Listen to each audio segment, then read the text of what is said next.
Yeehaw, soldiers, it's your boy the Anime Sage coming to another video, and this is part 0 of what if Deku had Gambit's powers. So this was an idea suggested to me by Kid Zeus, and I thought, hey, I love Gambit as a kid. As a kid, I watched the original original X-Men animated series on I believe Jetix, which was a really good channel before it got canned. So who is Gambit? Well, he's a character in X-Men who has the abilities such as molecular acceleration. He has enhanced conditioning, and he also even has like a hypnotic charm. What is molecular acceleration? Well, he can essentially tap into potential energy and basically make a playing card very, very deadly. Because of the fact that with molecular acceleration, he's tapping into potential energy stored within an object and converting it into kinetic energy, and thus he's charging that item, which can lead to explosive results. And that's not the only thing he can do. He can use dissolution, disruption. Essentially what dissolution is that he can dissolve an object without necessarily exploiting it. So, and this was proved useful for Gambit when that time he was able to dissolve himself from an ice he was trapped in without necessarily exploiting himself. He also has, with disruption, he can stop molecular acceleration and just throw a playing card and knock someone off cold.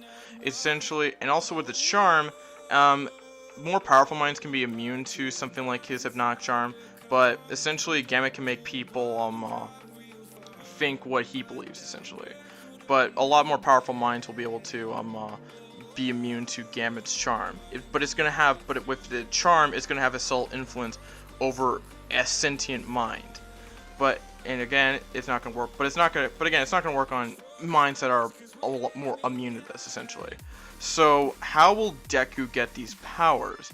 Well, Deku is gonna be born with it, because again, I thought about trying to do like an X-Men type of style story, but I thought to myself, in a world where quirks are common like that, I think that it's not too far-fetched for Deku to get something like this. And that's kind of where I might take an approach of another what if based off of a certain other X-Men hero. Yeah, I'll give you a hint. His first name's Charles. So he would be born with it. He wouldn't have the joint issue. And essentially, Deku will have molecular acceleration. He could be able to disrupt, dissolve, use dissolution. And I think I will have to figure out when he'll get these powers.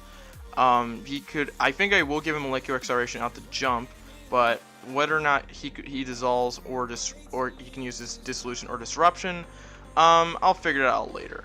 So, but essentially, Deku will be able to get a lot of Gambit's powers.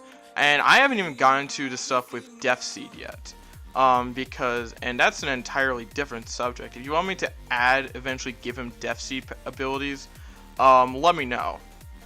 But there's a bit of a fandom Wikipedia page that talks about this, and man, that's Gambit. Woof. So that set is pretty powerful. I'm not gonna lie. So what is Deku going to have? Well, first off, Gambit himself is bilingual. He can speak Cajun French and, of course, English. Now, he's also somewhat fluent in Japanese, he can somewhat speak Japanese, but he's not very fluent in it.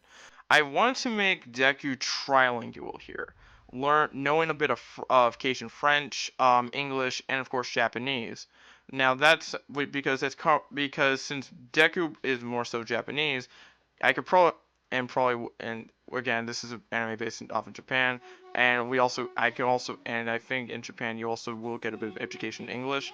I will make him trilingual here because one, Gambit in the original series has French origins, and I think it makes a lot of sense for him to have to be able to speak Cajun French, and of course, English and Japanese. So he'll be trilingual in this. He'll be a very good marksman, especially working with his cards. And he'll be a very good martial artist. Actually, he'll eventually reach expert levels, and he'll also be very good at bojutsu. So Gambit in the X-Men series could use a bow, and he was very, very skilled at this. And Deku in this one will definitely be a skill with this as well. And he can also tap into the object's energy in order to strike people with the bow, essentially with his now quirk, essentially. So what are we going to talk about in terms of massive change in the My Hero Academia universe? Again, with Deku getting a quirk in this timeline, he's not a loser. He's pretty powerful in this one. He'll be pretty powerful by the time he's 15. Bakugo and him will have a bit of a rivalry, and since he's more of a martial artist, I think that it's going to be, again, like my Orb manipulation what if, it's going to be more of a hate rivalry that will eventually evolve into a little bit of a friendship, but it's going to be but it's going to start out with these two kind of hating each other's guts in terms of rivals, because of the fact that Bakugo kind of breaks a couple of principles that Deku is not fond of. So what would Deku again would be treated as a perennial powerhouse by everyone except Bakugo because he's the other powerhouse in the school, and Bakugo doesn't believe that and would probably be of the belief that he can eventually surpass him. If Bakugo doesn't think if Bakugo probably will have the inkling that Deku's a lot stronger than him, but I don't know if he'll be able to accept it. That's the difference. He knows he's probably weaker than Deku at a certain point, but he doesn't want to accept it and wants to train hard enough in order to surpass him. So again, it's going to be more of a rival-hate relationship. And another big change. This is very important. This is very important. Manko still retains her that form before the stress, and that's very important. That is extremely important for. I hate myself. Yeah. But in terms of other massive changes, I have to determine whether or not Deku gets one for all. Now, I think in this universe, what Gambit can do, and I'm gonna eventually thinking about giving him Death Seed powers. I'm pretty sure I don't know if I want to give him one for all. But the problem is I don't think I can give it to Bakugo because he's not going to have good characteristics. In the Wood style, Bakugo was able to have good qualities enough for All Might to train him. But in this one, and of course Orb manipulation, it just wouldn't make sense.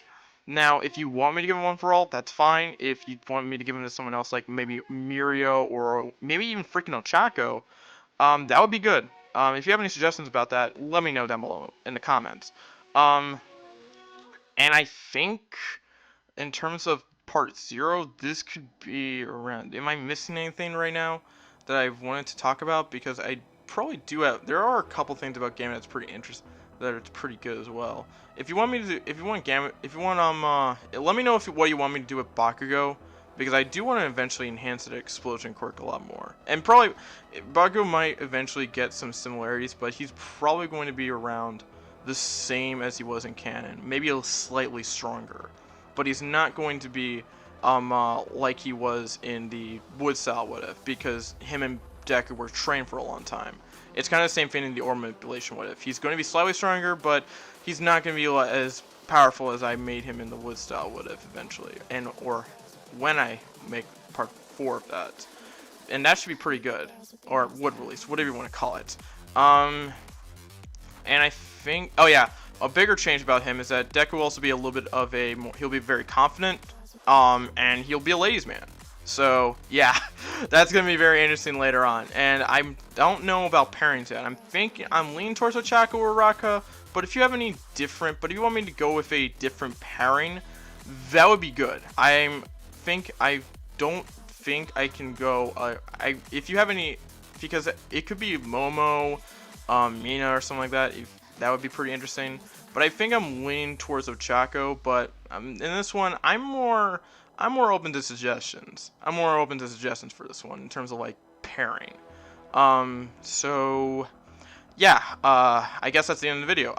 But before that, or what if essentially. But before I end this video, we're 60 subs away from 200 subscribers, and if at 200 subscribers, one, I want to do 2 things. One, experiment with live streaming, and 2, I want to make a Discord. If we are able to hit 200 subscribers, I will make a Discord. I probably will need some help moderating it, but I will make a Discord at 200 subscribers. I've talked to people about this, but I will make my own Discord with this. And I probably will make it have a little bit of everything, general chats, debating stuff, and probably just a little bit of whatever I want to put in between, like sports and stuff like that. Because if any of you are sports fans, anime fans, and just whatever. So if we can hit 200 subscribers, I will make a Discord, and I will start experimenting with live streaming. Because I think a bit of advice I got was, I should have live streamed my Q&A, and maybe that would have been a good idea.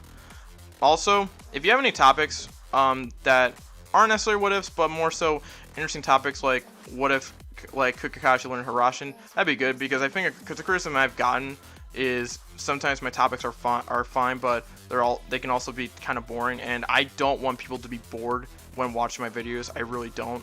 I categorize them as entertainment for a reason. So if you have any suggestions on topics I could do, let me know. And that's about it. Make sure to like, comment, subscribe, and this has been the Anime Sage signing out. Yeehaw, peace.